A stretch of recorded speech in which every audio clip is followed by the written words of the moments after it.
Well, typically, we'd be set up right here in St. Pete. We'd be traipsing around Tampa, getting our Florida Gulf Coast down. But alas, such is the state of Super Bowl 55, our sweet scenics are but eye candy and a stark reminder of what awaits and what we hope is the very near future.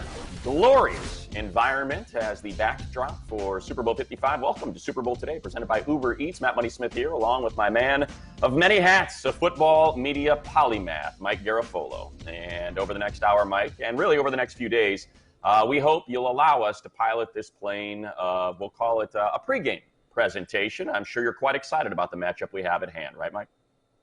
How could you not be? I mean, it's been a season that has been unorthodox in many ways, a lot of sacrifices made by a lot of folks and a lot of adjustments made by a lot of folks. But to get here to this point and to have this matchup on deck just a few days away, you can't ask for anything more, unless you're a fan of the Bills or the Packers, but we're not going to go there today. Yeah, a big huzzah to all that and their efforts, as you mentioned, considering the circumstances, the fact that we've arrived here with a full slate of 16 games, playoffs, and Super Bowl 55 is going to fly off. And that gets us to our big story here, the most pressing issue of 2020, COVID. Good news this morning, both teams return negative tests once again before Sunday's title tilt. Two Chiefs players, though, receiver Demarcus Robinson and center Daniel Kilgore, remain on the reserve COVID-19 list as high-risk close contacts after getting haircuts by a barber who tested positive. Other news as it pertains to the game and on-field portion of the game. This tweet from our Ian Rappaport at Rap Sheet for the Bucs. The expectation is that wide receiver Antonio Brown will be limited. Source said progress there. He missed the AFC Championship game. Mike, that changed the way you feel about the Bucs offense and what to expect come Super Bowl 55 time. I mean, sure, no question. The fact that he is trending toward, I mean, at this point, you get to the Super Bowl, you really have to have an extremely debilitating injury to not play in this game. It's usually a black or a white thing. It's not a gray area thing. If you're in the gray area, you're playing, particularly when you're a guy of Antonio Brown's ability, and we have seen that ability and that chemistry between him and Tom Brady on display late in the season. And yeah, that changes things when he's out there. We saw the impact that he had. So we'll track this as we get closer to Sunday, but the fact that he's out there doing work is good sign for the Tampa Bay Buccaneers. Bruce Arians tried to say, all those injured guys, yeah, they're not ready yet. Well, they don't have to be ready yet. The game's not till Sunday. Bruce just playing some games. All those guys are going to play. Yeah, you think about dominant performances in Super Bowls past. Terrell Owens on perhaps just a single leg, able to put up big numbers in a Super Bowl contest for those Eagles. Let's move to the quarterback position and injuries. And as you mentioned, Patrick Mahomes, when it comes to the Super Bowl, you're going to play no matter what. It says his toe, though, is close to 100% after suffering that injury in the divisional round. Mahomes says his foot feeling a lot better after hurting it 2 weeks ago versus the Browns. Should not be a factor on Sunday. This matchup, by the way, and you think about what a lot of us speculated when it came to that game against the Bills. So you think about how much he wants to move around and that turf toe and whether or not that would limit him. Certainly did not seem like it. And you look here now of the Patrick Mahomes and Tom Brady 2020 season, and what we have is two of the best quarterbacks over the course of the regular season, and that is the 14-1 record of Patrick Mahomes. Of course, did not play in Week 17. Tom Brady 11-5. The numbers very similar between these two. So let's start with the first Super Bowl ever featuring the quarterbacks that have won the previous two Super Bowls prior. Patrick Mahomes, Super Bowl 54, Tom Brady, Super Bowl 53. So I'm going to force you to pick which one would you put your name on come Super Bowl 55.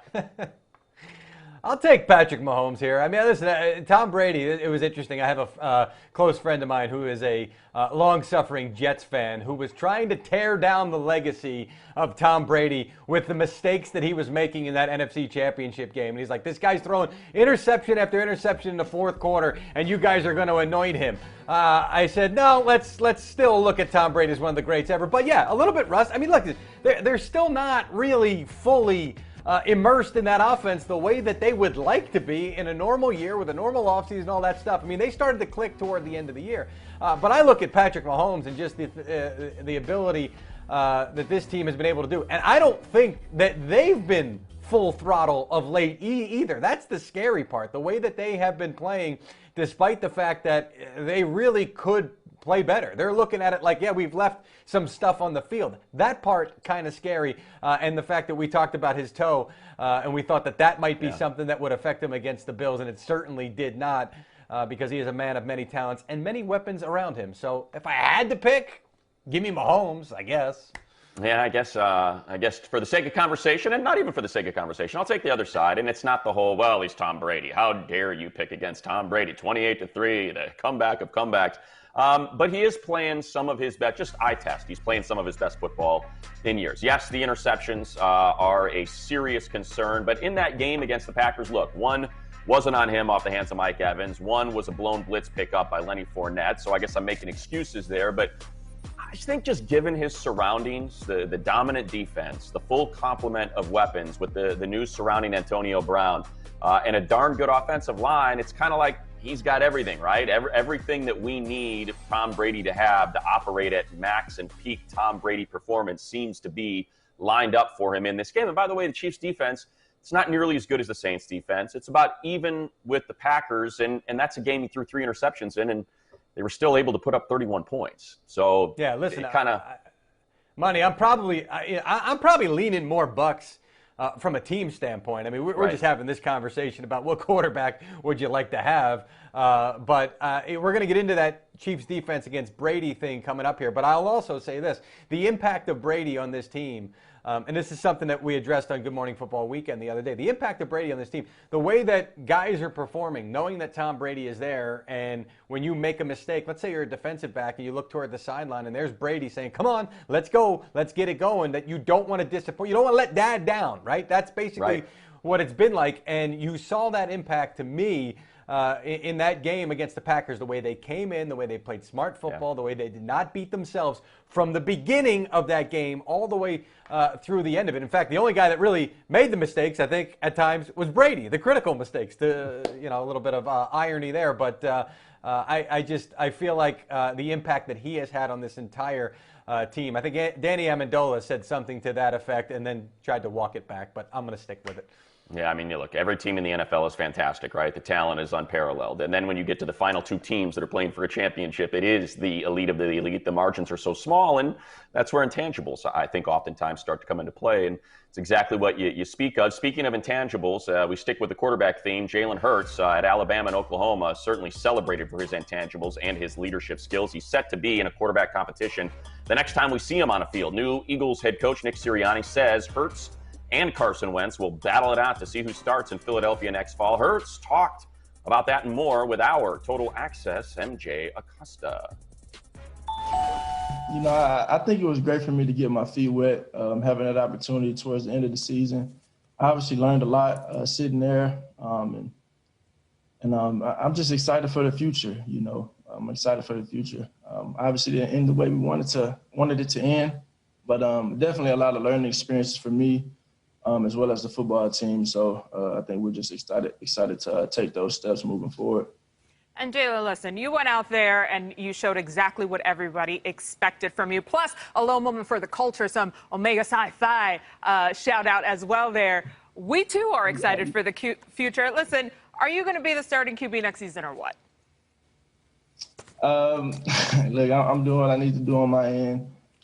Working my tail off, trying to build those relationships with my teammates. So, I'm doing what I got to do. What were you thinking when Coach Peterson made that change at QB in Week 17? No, I was just waiting on my opportunity. Honestly, my opportunity came. It's kind of a so what, now what mentality, and I just wanted to attack it. It's kind of like one of those things where you have to be ready to answer the phone when it rings. I'll be the first one to say, I'm my biggest critic. So everything that happened this year in those 4 games for me and the football team, the joys and the pains, the ups and the downs, we'll learn from them.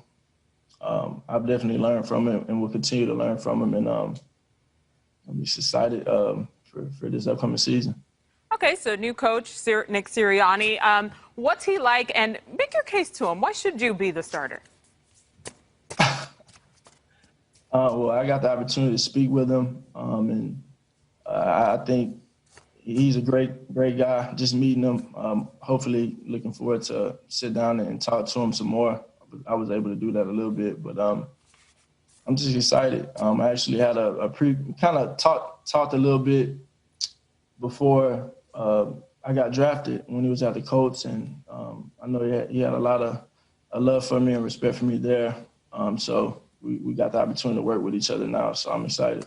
You talk about really learning last season, the rookie season, and growing there. What is your relationship like with Carson, and what are the conversations like with you guys in the quarterback room? I think we just go out there and we just work every day. Like I said, I learned a lot from him. Just watching his tape over the last few years.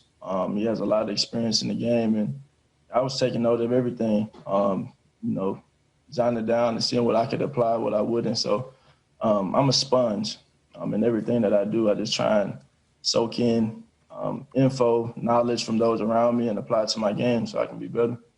That's it. That's all you can do. Sponge, and then when you go out there, boom, get to work. Jalen, you've teamed up with Oikos and Oikos Pro this season for your Pro Face campaign that helps fitness-focused businesses. Can you tell us a little bit more about that and what's going on with Oikos? Yeah, Oikos has a lot of good things going on. They're doing a lot of things within the community. Trainers obviously being affected by the virus, so they've donated $1,000 to trainers within their communities, respected communities, to keep them on their feet, as well as, I like to put the work in. So it's a good post-workout snack. Got a lot of good protein in it. All right, Mike, so taking all that in, we certainly know, A, you're an insider, B, you're a super insider when it comes to this part of town. So what do you have on what we ought to expect when it comes to 2021 in this quarterback competition between he and Carson Wentz? I assume you're talking about the Eagles and not protein intake after a workout money. So I'm going to go that route with this one and say that what the Eagles are doing is privately telling teams we are not, we'd welcome, I got to get the phrasing right. We'd welcome Carson Wentz back. We want Carson Wentz back. I don't think that there's really been we're not trading Carson Wentz. Hang up the phone right now. We're not talking about this. Don't call us back. Lose our number type deal. And so I think that there is probably a price at some point where the Eagles say, you know what, we've got a situation on our hands with a guy that feels slighted. There's no question that Carson Wentz feels slighted. I mean, we still want to hear from him. We still want to hear what he has to say, but there are hurt feelings here. And I did report that it was more than just Doug Peterson, because a lot of folks thought Doug Peterson got fired. Well, that means Wentz is coming back. Well, not necessarily. There's more that needs to be worked out here. Dating back to last year and the drafting of Jalen Hurts. And so I still can't get through my own head. When we talk about a quarterback competition between Jalen Hurts and Carson Wentz, how's that going to happen? I mean, how are you going to have both of these guys back together? He was asked about his relationship, Hurts was, by MJ there, who did a really good job trying to get something out of him. But he was asked about the relationship, and he talked about, well, I watched this tape, and I'm a sponge, and I take everything. He didn't say anything about I don't think there is a great relationship between the two. I'm not saying it's frosty or icy, just that Jalen Hurts has got his own agenda, and Carson Wentz has got his own agenda. It's not like you've got a veteran, long-time backup who understands he's a backup, and that's the role that he's going to play. Hurts wants to play. So all this talk about a quarterback competition with the Eagles, we got a long way until August. And that's a long time that the Eagles are going to need, if that's going to happen, to figure out how that dynamic is going to work. Yeah, look, obviously not going to step to your insight, an insider's perspective. I'll just speak to it from, someone that I had a small relationship with, and that's Nick Sirianni, who was the wide receivers coach when Shane Steichen was the quarterback's coach the first year I was with the Chargers. Players loved him, loved both of them, as a matter of fact. Sort of described as a dynamic duo of sorts. By no means are they kids, but they were younger coaches on that staff compared to Ken Wisenhunt, who was the offensive coordinator, or Gus Bradley, who was the defensive coordinator. And I'm wondering if perhaps the Eagles are trying to find some of that Frank Reich magic. Maybe there is a relationship. Perhaps they can repair it, that it can be salvaged. Because, again, just to continue to drop names, I think back to covering the Dodgers out here in L.A., something Don Mattingly said, and we brought it up about a pitcher, Chad Billingsley, and he said, look, when a guy does it once over the course of an entire season, it's in there, and it's up to me to figure out how to get it back there and how to get it back out. I mean, Carson Wentz did not do it for 4 games. He did it for really 2 to 2.5 full seasons where he operated at a high level. And I think it's kind of crazy to think that they would just walk away from that unless, like you said, on the other end of that phone, there's a deal that they just got to take. But interested to see, if there is some sort of long-term relationship kind of idea behind the hiring of Nick. I think so. There's no question. And during the interview process, they told candidates that we think Wentz is fixable and we'd love to have him back. And so what's your plan for how you would work with both of these quarterbacks? Because they also talked up highly on Hurts. I mean, I get that at surface level. We've got two young guys, and Wentz still is a young guy, two young guys that we feel can be quarterbacks for teams in a league where there's just not enough quarterbacks, right? There's not really 32 starting quarterbacks. Spoiler for you. So I believe that Nick Sirianni and that whole interview process was geared toward fixing Wentz if they get to that point. I say if they get to that point because we still have to wait and see what Wentz has to say here. Just a quick teaser. You don't want to go anywhere because maybe in about a half hour or so, we're going to get into perhaps quarterback musical chairs. Now that one has already been taken by Matt Stafford in L.A., we'll see whether or not it's really taken, the chair in Detroit by Jared Goff, or if he could perhaps move yet again. We'll dive into that a little bit later, and I'm sure Carson Wentz will be part of that conversation as well. But when we return, at the time, Giants defensive coordinator Steve Spagnolo stifled the Patriots' attempt at forward progress in Super Bowl 42. Now, in the same role with the Chiefs, what will he dial up to double down on his Super Bowl bullying of Tom Brady?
All right, it's time for Epic Comebacks presented by Hyperice. You see Eli Manning here. It was 13 years ago today, as a matter of fact. I don't know, maybe like 12 hours from where we sit. What time is it? About 7 hours. It'll be exactly 13 years since Eli Manning led that fourth quarter comeback over the Patriots in Super Bowl 42, and there is a familiar face that will be on a sideline that took part in that celebration with the red, white, and blue confetti falling from the ceiling, and that will be defensive coordinator Steve Spagnolo. He was the Giants' DC in Super Bowl 42. You see Tom Brady, his team put up just 14 points. That's 8th worst out of his 9 Super Bowls, or I should say the second lowest production out of his 9 Super Bowls. Of course, one was a win over the Rams, as a matter of fact, a couple years ago. You see the pass yards per attempt, 5.5. Just a single pass touchdown. So, Mike, we get into the question of, is the magic in the coordinator? Was the magic in the players? What is that balance, and how do we feel it perhaps benefits the Chiefs going into Super Bowl 55? A little bit of both. And when you look at Steve Spagnuolo's track record going up against Tom Brady, it's more than just that Super Bowl. Since he's been a defensive coordinator, his team's 3, Brady's team's 2. So he's got a winning record, including last year when they went to Foxborough in a key late season game that I think really built some confidence for this Chiefs team and this Chiefs defense. And I go back to early in the season. Second time I'm going to promo GMFB weekend here, but we had a discussion on there, and one of the things I said was, don't talk about this Chiefs defense like the weak point of this team right now, because it was October maybe, and I said Spagnuolo's defenses play better in December and January, and now you're seeing that. And what you're seeing right now is a lot of blitzing, right? And that's what he does. He loves to do. He loves to bring the heat, but he'd love to just get pressure with the front 4. And that Giants team was really able to do that, right? You had Osi Umenyiora, Matthias Kiwanuka, Justin Tuck, and Michael Strahan, even Dave Tollefson, a guy who would chip in every now and then as well. And so you didn't necessarily have to generate pressure as much as I think he's going to have to do it with the Chiefs team, but you can't do it too much. It's not like you can keep coming after Tom Brady the way you came after Baker Mayfield in that game, and even Josh Allen to a certain extent, because you wanted to see how they responded on the big stage. We know how Tom Brady's going to respond. The pressure is not going to be so much to rattle him. The pressure is going to be to actually get to him. You got to get there. You got to hit him. Even if he gets rid of the football, that's one of the keys that Spagnuolo preached to his Giants defense in that Super Bowl 42 matchup. Even if you don't sack him or affect the throw, get there just a half a second later and get that hit on him. Let him feel your presence. So I think he's going to have to do that more with generated pressure by blitzing than relying on the front 4. Although Chris Jones had himself a heck of a Super Bowl last year, could very well be the key for Spags again this time around. Yeah, and I'll just go ahead and grab that baton that you just mentioned, Chris Jones, because look, fair or not, I don't want this to be a negative, but we've seen 2 players, arguably the 2 best players, 2 of the 3 best players on the Chiefs defense, maybe cruise at times and not perform at peak performance throughout the course of an entire regular season or at the early parts of the game, but when it needs to be dialed up, when you need to make a play, Frank Clark is typically the guy that's making plays, and Chris Jones, behind Aaron Donald, is in the conversation as the 2nd best interior defensive lineman in the league. And as you said, those guys came alive. They came alive against the Bills. You saw the quarterback hits, the sacks, the pressures, and then you have one of the smartest players on the football field, no matter who the opponent is, in Tyrann Mathieu. And talk about someone who just has a nose for the football and the penchant to make a big play in the moment when it's most needed.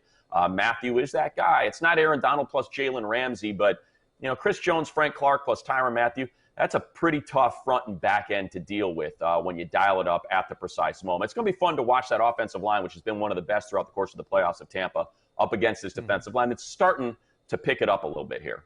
Yeah, and I will also say this on the back end. We focus so much on what Spagnolo does in the front end. On the back end, he's been able to do some things that allow the front end to get home against Brady. Now, Brady's had plenty of time to dissect that the last couple of weeks. He's seen it before, so you're going to have to throw him some new wrinkles here. So that'll be a nice chess match on the back end that really the average viewer is not going to realize when they're watching the game because you can't even see it on the screen anyway. But just know if Brady's holding it a little bit longer, that's part of what Spagnolo has been able to do with Brady as far as the schemes. But a lot of the things that Spag's able to do from a motivational standpoint and getting his guys ready to play and understand the mindset. Now go back to also they've already seen this team before, right? They've seen Brady before. Some of these younger guys that they may have to rely upon. So maybe that star factor will be taken away, and they'll realize I belong on this field as well too. So that could be another upside for Spags in that defense. I think you hit it on the head. You got to get Tom Brady to hold that just a beat longer. A, so you can get those quarterback hits, and B, maybe create a turnover. Look, guy threw 3 picks last week. That was Epic Comebacks presented by Hyper Ice. And when we return, well, he knows the sweet taste of Super Bowl week as a player. This year, not so much, but at least we get a taste of that premier personality when George Kittle checks in to chop it up with our MJ Acosta next.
You want to add excitement to this year's Super Bowl? Play Pick'em Party, the NFL's new free-to-play game presented by Caesars Rewards to win exclusive prizes, including a VIP package to next year's Super Bowl 56 in Los Angeles. Visit NFL.com/pickparty to learn more.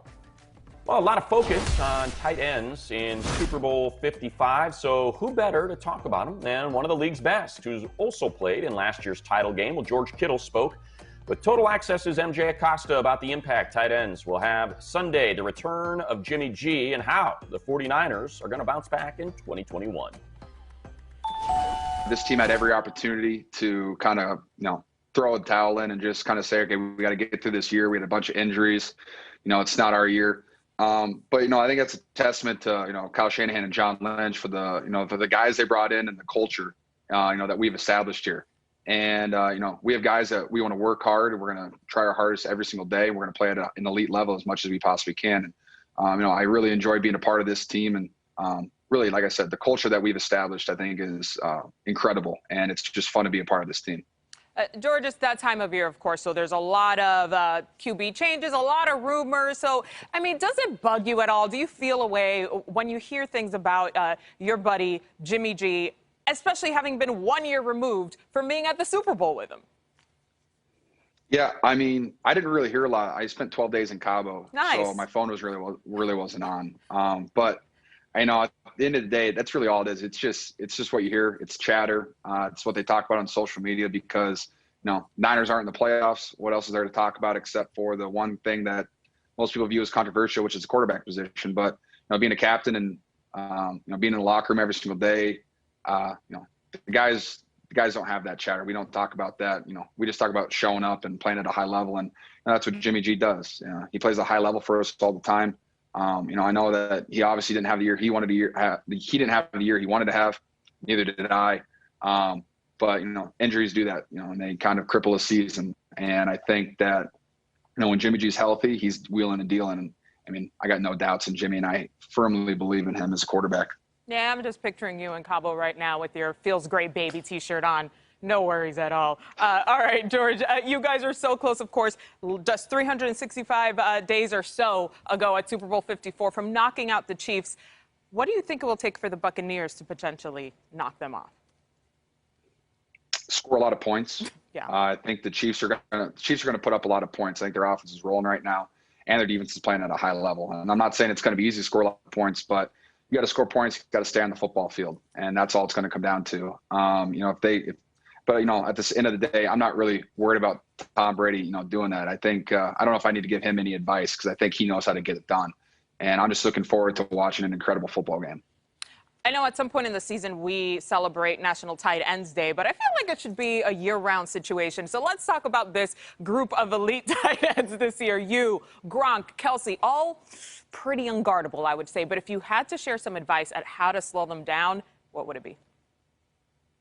How to slow down tight ends? I'm not going to give those secrets away. I want all tight ends. I think Gronk and Kelsey should both have like 150 yards and 2 touchdowns a pop because that's the talent level that's playing right now in the Super Bowl.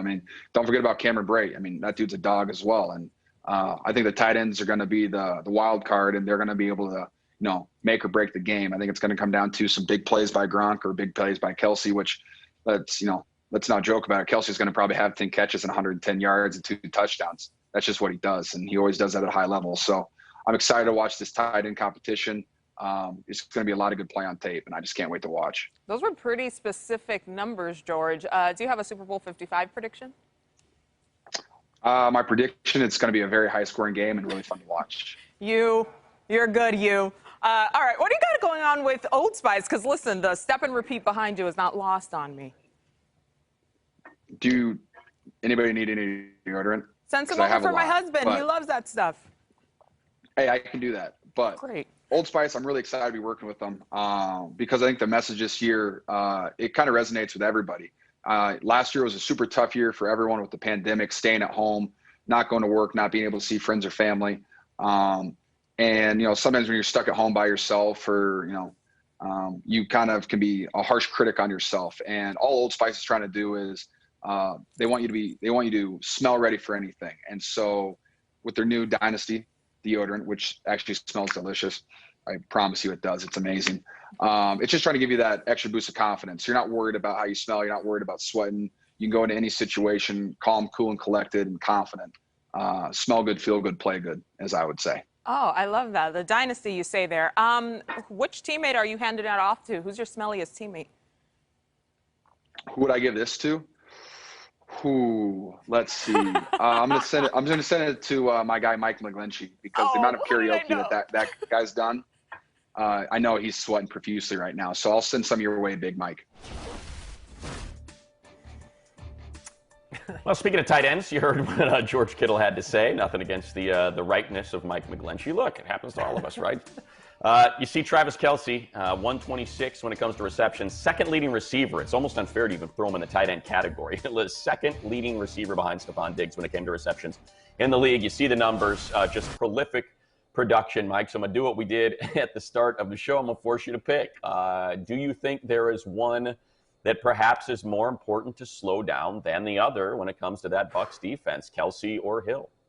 That's like, which armpit would you rather put the deodorant on, right? The other one's still going to stink, right? Not that these guys stink. Good tie-in. They're really good.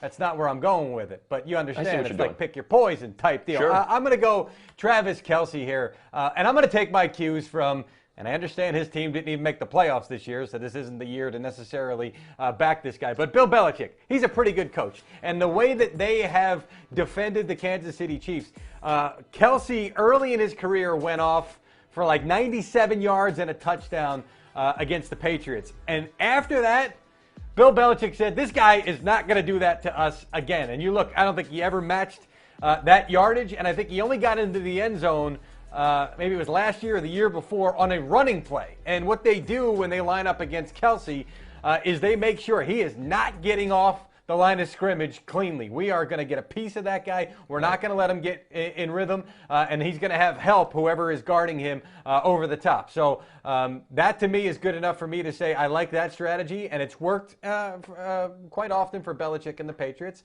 Now, that's not to say that they don't guard Tyreek Hill and they put somebody important on him and they want to limit him.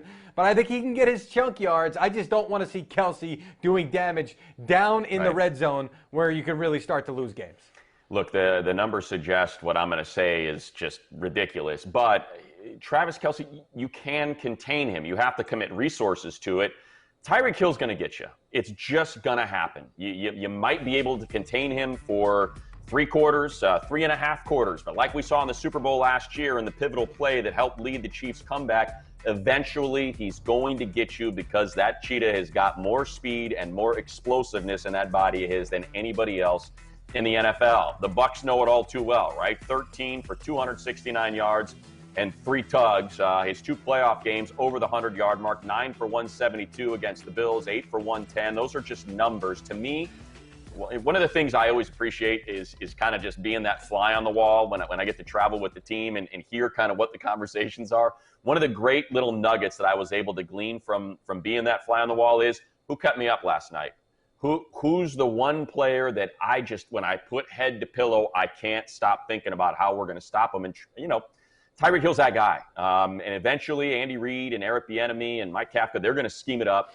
And they're going to get something out there that they hope isn't game-changing. And I guess that's why, I'd probably lean Tyreek Hill. But you said it. They're both an absolute nightmare. Well, I don't – when I say stop Travis Kelce, and I don't mean let Tyreek Hill go off for 200 yards before the end of the first quarter. According to sources, Todd Bowles is not going to want that to happen again. But as Kyle Brandt, we had this conversation, and Kyle Brandt was seeing my side of it. Well, it was his side. Maybe I'm seeing his side now about stopping Kelce. He said for all that production that Hill had in the first quarter, that was still a close game. I mean, it was a 3-point game, right? So as much as he can get that chunk yardage, you just don't want Kelce to kill you at the wrong time. I agree with 2 incredible football minds, Kyle Brandt and Bill Belichick, to put a nice bow on it. Just put, you know what, I would have put Kyle first. I think if you're going to mention them in the same sentence, go Kyle Brandt and Bill Belichick.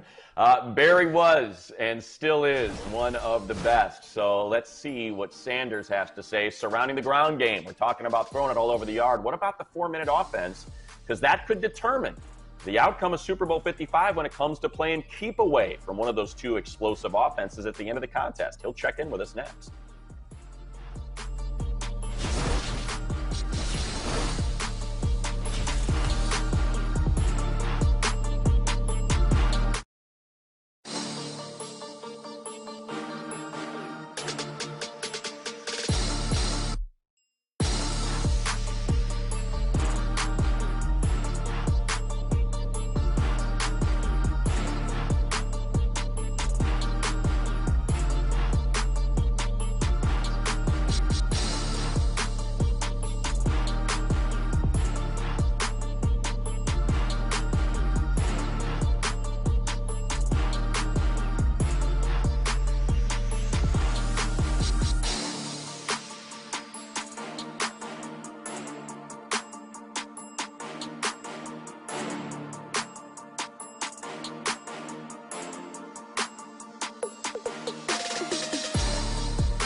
By Uber Eats. Oh, look at that vessel making its way through the bay into the Gulf. I don't know if they're banging the Michael McDonald or Ambrosia yacht rock style. I'm going to guess probably not. Maybe more like some Iron Maiden on that bad boy. Certainly a heck of a backdrop for Super Bowl 55. Yeah, maybe a little 38 special, huh? You know, the quarterback carousel was expected to be in full swing this offseason, but I don't think anybody expected a bombshell to drop before the Super Bowl even kicked off. To the Rams, quarterback Matthew Stafford. In exchange to the Lions, quarterback Jared Goff. A third-round pick and 2 future first-round picks as he departs L.A. after guiding the L.A. Rams to the Super Bowl 2 seasons ago. Goff penned an emotional goodbye. Thank you to the entire city of Los Angeles for welcoming this 21-year-old kid with open arms, making this town feel like home. Shape the man I've become. Will forever be grateful to the Kroenke family, my coaches, support staff, most importantly, my teammates for competing and fighting with me every Sunday. Talks about the memories and the relationships that he made, and of course, thanks the fans through all the ups and downs, and of course, finishes it all off with a tip of the cap to Detroit. And how excited he is about his future, considering he's locked up for a few more guaranteed years at some serious cash. But let's start on the other side. Let's start on that side of it, Mike, and kind of your thoughts on Jared Goff and him being part of this trade to Detroit. Yeah, it's an interesting one because in some ways it is a salary dump, but in other ways the Lions are really excited about the prospect of Jared Goff, and they would love if they didn't have to use either one of those first-round picks coming back from the Rams in some form or fashion to take a quarterback, because the guy we got in that same trade is our franchise quarterback. And they truly believe. Now, Brad Holmes was the general manager, who is the general manager at Detroit, was in L.A. and helped draft Jared Goff. So, of course, you're going to have a lot of optimism because he still believes many of the things that he believed on draft day and beyond when Goff was quarterback in this team into the Super Bowl. So I will say this. If they're right, it's not smoke, right? They're not blowing smoke. It's genuine. They really are happy to have Jared Goff. If they're right, it's maybe the greatest trade in NFL history, right? Yeah, right. I mean, Herschel Walker return type stuff, because usually you have to trade away 2 first-round picks to get a franchise quarterback. You don't usually come with the franchise quarterback. So that's the kind of thing that they're thinking in Detroit right now. And if they're wrong, then fine. You've got ammo. You've got the chance going forward. And you probably won't be that good if you're wrong. So you'll have high draft picks to go out and get your own quarterback. And in the meantime, you got yourself some picks to do some other things as well. So Detroit seeing a lot of upside to this deal. And I can't blame them. And that's not to knock the Rams, because I think the Rams got a shot to get a return off of this one as well.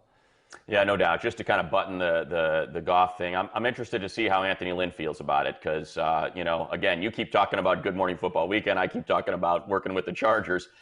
Two things that just drove him mad were the turnovers from Phillip Rivers. No one's had more in the league over the last 3 years than Jared Goff. And two, lack of athleticism. Always said he needed a more mobile quarterback. Felt like he needed that dual threat. We know Jared Goff's not that. So Anthony Lynn just hired as the offensive coordinator, and then they make the trade for Goff. Going to be interesting to see how he uses that piece, knowing that there's two things with Goff right now that he's not necessarily all that crazy about. But look, he wants to run the heck out of the ball, and if he can do that with Deandre Swift, then they're going to feel pretty good.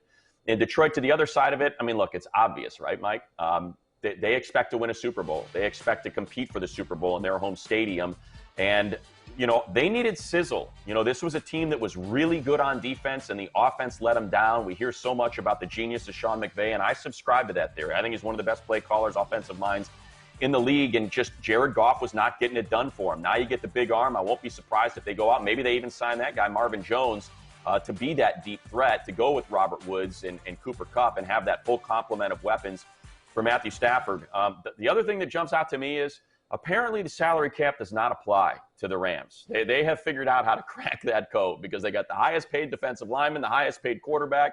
Now they've got their cornerback. They now have the highest paid quarterback this year. When you combine the dead money, it's going to cost them $45 million. And yet they're able to field a complete roster that I think is Super Bowl caliber. Because I keep telling the people, the salary cap in some ways is a figment of your imagination, because there's so many ways around it. Yeah. It restricts you a little bit, but it's more of a guide than it is a hard and fast barrier that stops you from doing things. So the Rams, one of many teams that, I'll report a transaction, or Ian Rappaport will, or Tom Pelissero, and somebody say, how did this team have the cap room to do it? Because you always do. If you just want to navigate it in a certain way by kicking money into the future, the Rams doing that.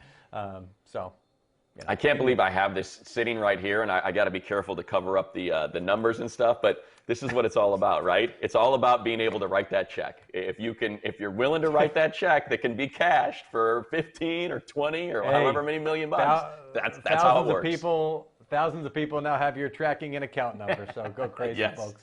Guess what? You better be quick, because there's not much in there, so it's going to get exhausted in a darn hurry. Let's get with one of the greats. When it comes to quarterbacks and how they move, the next domino to fall, because we know how important quarterbacks are. Could Matt Stafford be great in Los Angeles? Could Jared Goff be great in Detroit? Maybe. What about the next quarterback that maybe one of these teams has an eye on that could be great in a new spot? Listen, I think it could be Carson Wentz, but we emptied the barrel on that one in the first block of the show. So let's talk about another one, because there are a number of them. And there's a report out last night about Derek Carr and his possible availability with the Raiders. And you do have another quarterback behind him in Marcus Mariota, who showed you a little bit late in the season. We know how John Gruden loves to fall out of love with quarterbacks and in love with other guys that quickly. So I could see that happening, but I do think it's going to have to be a team that really comes strong with a lot of compensation here, because for as much as folks said, and they did say this, that Derek Carr would never take a snap in Vegas as the starting quarterback of the Raiders. Yeah. They were wrong about that. And he did beat the Chiefs last year and played well in the other game. That's the team that you want to beat. So John Gruden understands he's got a quarterback that can win him some key games. That being said, teams are going to inquire. So let's see where this one goes. Derek Carr, one to at least keep your eye on.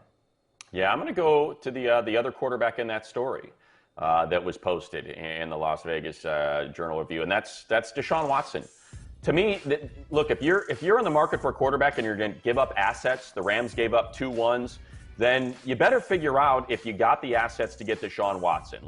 I just feel like he's got to come off the board, because I think a team's going to give it up. Let's just say you value Desean Watson as the third best quarterback in the league, is the second best quarterback in the league. He passed for more yards than any other quarterback after they traded Deshaun Watson last year, and DeAndre Hopkins, I should say, last year. and he's currently the career leader in completion percentage in NFL history. So let's say you value him as the second best quarterback. He's 25. What's that worth?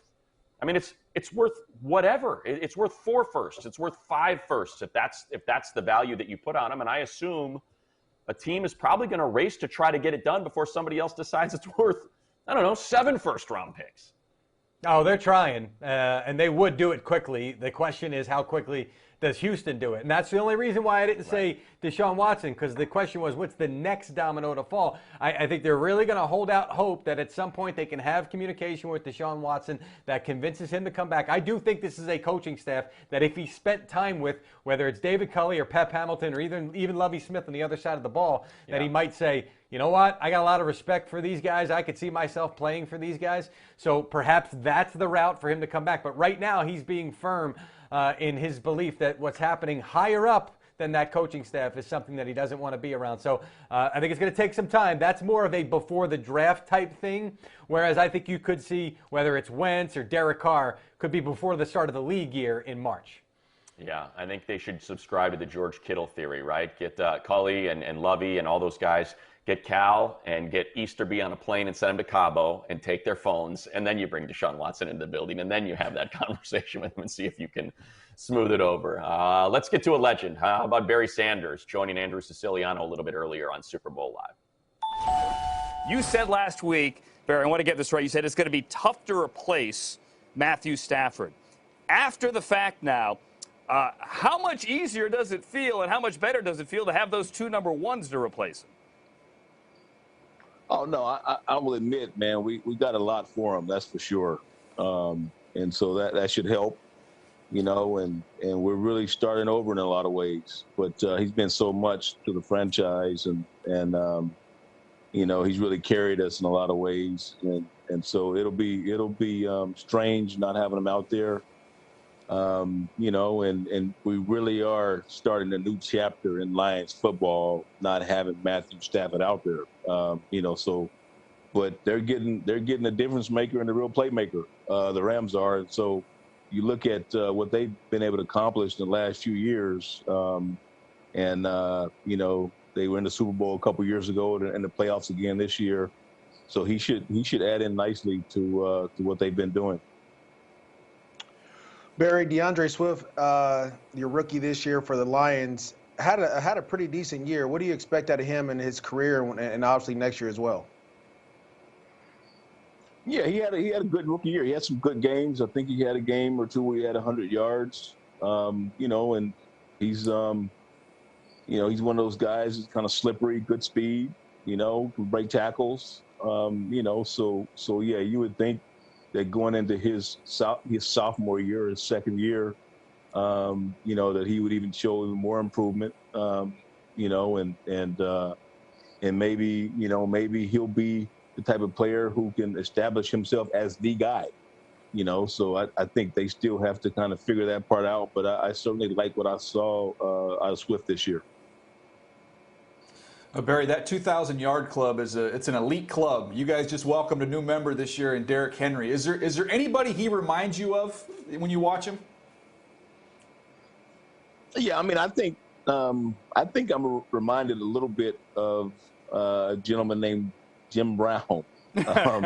You know, wow. Just he's probably has a little more quickness, maybe. I want to be careful what I say about Mr. Brown, but certainly just a big physical guy with a lot of speed and a great stiff arm, obviously.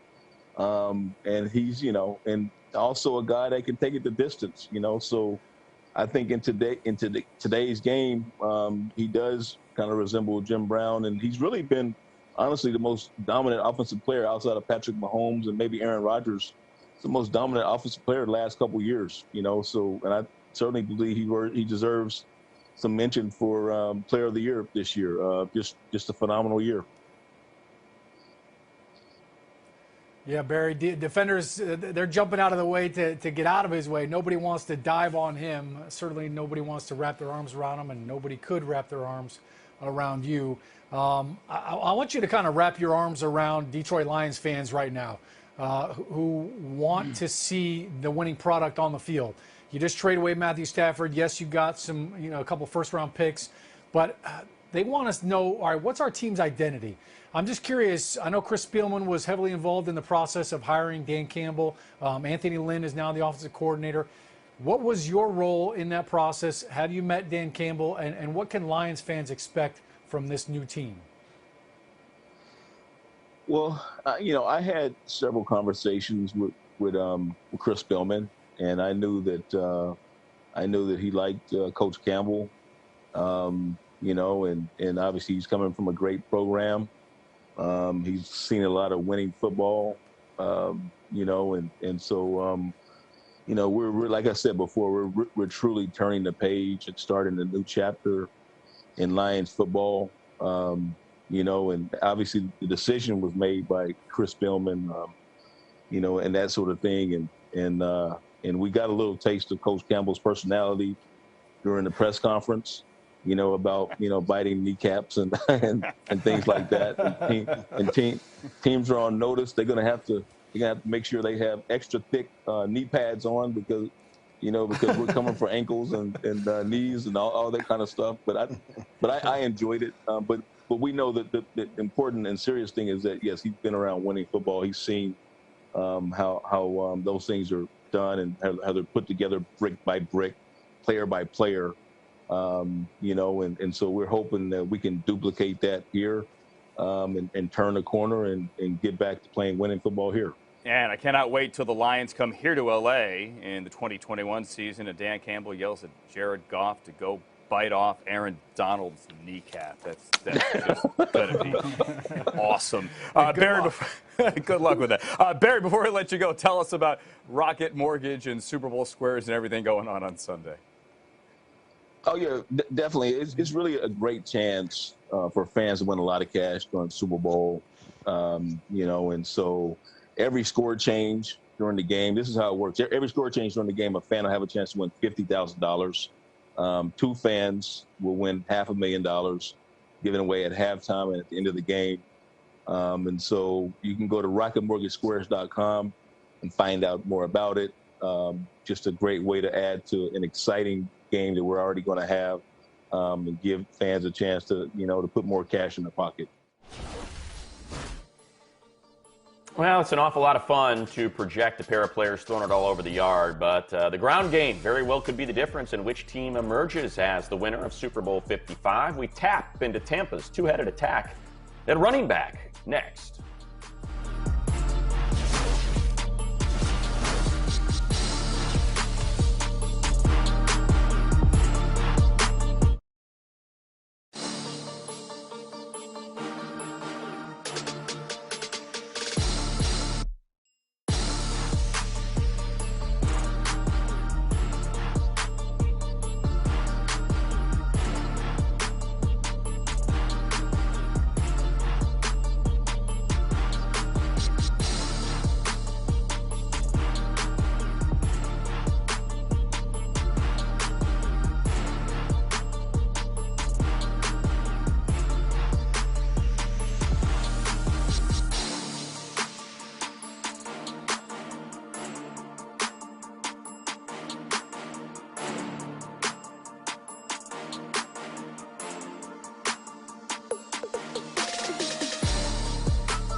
How hard to beat the Gulf Coast. They're in Central Florida, side of Super Bowl 55. Tampa, St. Pete, and considerably less people walking the streets, rolling around the causeways than we are used to. Less traffic. That's what I was just thinking. Way less traffic. Right, way less. I mean, I remember getting stuck on one of those causeways for like an hour and a half when the Super Bowl was last in Tampa. It's time for Be Prepared, presented by Castrol. Here we get a look at the Bucs rush offense versus the Chiefs rush defense, and you see under 4 yards per carry, but it has been effective when they need it to be effective. We showed the highlight on the out there of Leonard Fournette's touchdown run against the Packers. That was one of the defining moments of that contest, and you see that the defense has been a little bit leaky when it comes to slowing it down. So let's just say Steve Spagnolo is able to dial something up to slow that rush attack of the Bucs down, I should say.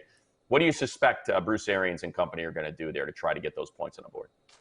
Well, they're going to have to hope that somehow their play-action game stays on track, because that's going to hurt that, and that's something that Brady does so well, and I've said it before. That is so pretty right there. When he fakes the handoff, plants, and delivers, it's one of the pretty – well, now, of course, I said it, and then that was the one where he took his time there. Bouncing around. But it fundamentally sound, the way the football comes out, both from a release standpoint, a velocity standpoint, it's beautiful. And Brady's effectiveness this year – has been incredible off of play action since week 12. 136.5 passer rating on play action passes, third in the NFL behind Desean Watson and Aaron Rodgers, and 10.1 yards per attempt on play action, including the playoffs this entire season, most in the NFL. So that's an important part, not just running the football, but what they're doing off of that running game. So if the Chiefs can somehow slow down that running game, then they might already be getting fitted for their hats and shirts, I guess.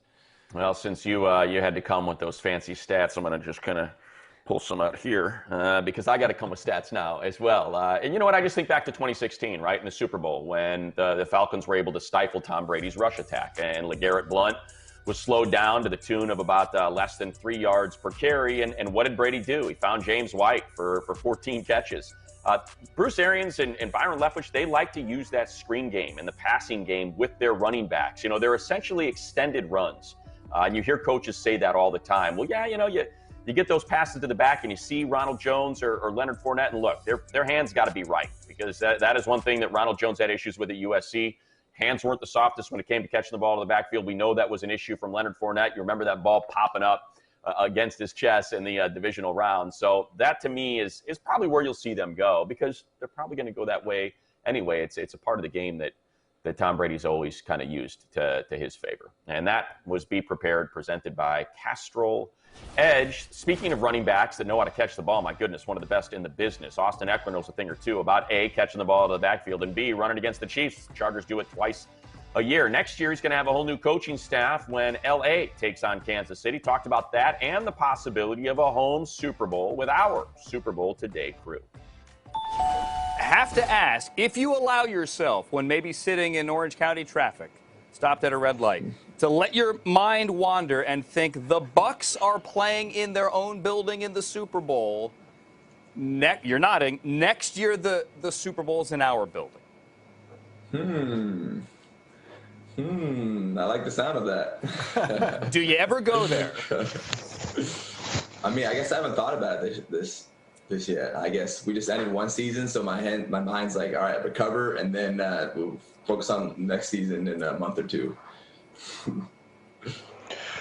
Austin, your new OC, Joe Lombardi, have you watched any tape on how he used Alvin Kamara and how you might be utilizing that offense? Because you are a great weapon out of the backfield. I haven't, but I know Kamara, is a very versatile back, just like me. He runs the ball, catches the ball. So I think, we're going to have some similar things. Definitely, different types of players for sure. But no, I'm just looking forward to seeing him put us in positions, take advantage of our skill sets. I think that's what the best offensive coordinators or just play callers do across the league. Austin, great to see you again, man. My question, just when you look at Justin Herbert, what you saw from him as a rookie, and where you think he individually in this offense can go going forward. Yeah, you know, it's kind of a weird season for, you know, Justin starting just because of some medical stuff, but he basically forced his way into the starting role just because of how well he was playing. He just showed that he can do it all. He showed that he can run the ball. He can, you know, get out of the pocket, scramble, throw the ball down the field. He can sit in the pocket and pass. You know, as he, you know, got some more experience under his belt, he was able to, you know, call plays, start adjusting plays, call blitz. So just things that you wouldn't typically think you'd see from a rookie. He was out there doing it. And, you know, shout out to him. Just a very smart guy, very dedicated to the team and to his craft. And so, you know, he showed all of that. And I'm really looking forward to see his growth, you know, again next year. Austin, I got to ask you, you know, who can do more one-arm pull-ups, you or your rookie quarterback, Justin Herbert? And then the second part to my question is, you went from old to young, right? You went from Phillip Rivers to the young buck and Herbert. What did you think about Phillip Rivers hanging up the cleats, and what was it like playing with him? I think I got Herbert on the pull-ups, but yeah, no, just the transition between Phillip and Justin, it was different for sure because Phillip had been around. You know, Phillip was the chief out there on the offense. He ran everything. If he wanted something ran, we're getting it ran. And he knew the blitzes based on the defensive coordinator. Like that's how into, you know, the mind and the mental that Phil was. That was also because he needed to protect himself because he's not going to scramble and, you know, run the ball. And so I learned that, you know, against Jacksonville my rookie year. He's yelling at me, "I'm not going to run the ball." You know, I was like, okay, my bad.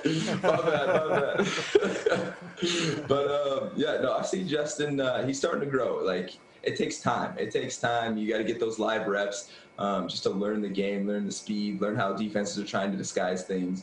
And, you know, with Phillip, he'd been doing it for so long, so obviously he had a lot of time. But Justin's going to get there. He's a really smart kid. As long as we can protect him back there, I think he's going to have a lot of success again next year. Yeah, but hopefully learn how to get a haircut as well. Hey, Austin, tell us what you're doing with Sleep Number Bed before you go. Yeah, absolutely. So I'm partnered with Sleep Number Bed. Sleep Number, the NFL are sending, you know, healthcare workers their choice down to the Super Bowl and also providing 360 Sleep Number smart beds. So it's a great opportunity, they well deserved for those healthcare workers, helping keep America safe during this time and really putting the time and the love and the passion into it. So I'm really excited for them. I love my Sleep Number bed, so I know they're going to love theirs as well. All right, great to hear from Austin Eckler there as we wrap today's installment of Super Bowl Today. We look forward to tonight. I'll Be Eating, presented by Uber Eats. I lean on you to start us off here, Mike. Something you'll be eating on Super Bowl Sunday that you're looking forward to. And maybe a player that it reminds you of. Yes, you got to remember the hook. You got to remember the hook into the game. Yes. Money, and that is our hook. Super Bowl Sunday. You know, it's interesting. Usually I am in the press box eating. They have a boxed lunch or they have the press buffet, but I'll be home this year. And so I said, for the first time since, coincidentally, the last time the Buccaneers were in the Super Bowl in 2003, I will be watching from my couch. So I said to my neighbor, let's lean into it, okay? Let's have a Super Bowl party. We've kind of been sort of quarantining together, so he's coming over. I just forgot to tell him, I don't have a smoker. He does, and I wanted to make like something smoked. So we're going to figure it out. I guess he doesn't even know yet. Maybe he's finding out right now that he's going to have to cook the dinner in his smoker. But it reminds me of Tyreek Hill. And the reason why? You don't want all that smoke. You can't handle all that smoke. Unless you're Scotty Miller of the Buccaneers and you think you're faster than Tyreek Hill, which, spoiler, you're not. Scotty, you don't want all that smoke. I want all that smoke, though. I'm thinking brisket, pulled pork, something like that. That, you want all the smoke, okay? As much smoke as you can get. 13 hours of smoke is what you're looking for. All right, I'll go with perhaps a more obvious one, and that is, for me, and speaking of that 2002 Super Bowl, that was the last Super Bowl I attended as a fan with a ticket in the stands. And when I say I had the worst seat in the stadium, I mean I had there were two sections that extended on Qualcomm, higher than any other, and I was in the very last seat on the edge. Of that Tampa versus, I was in the building, Tampa versus Raiders, just cooking in the sun after a long night of drinking. All right, I'm going wings, hot wings. And what do they remind me of? And look, I want them hot. I mean, and I look at Ryan Jensen, right?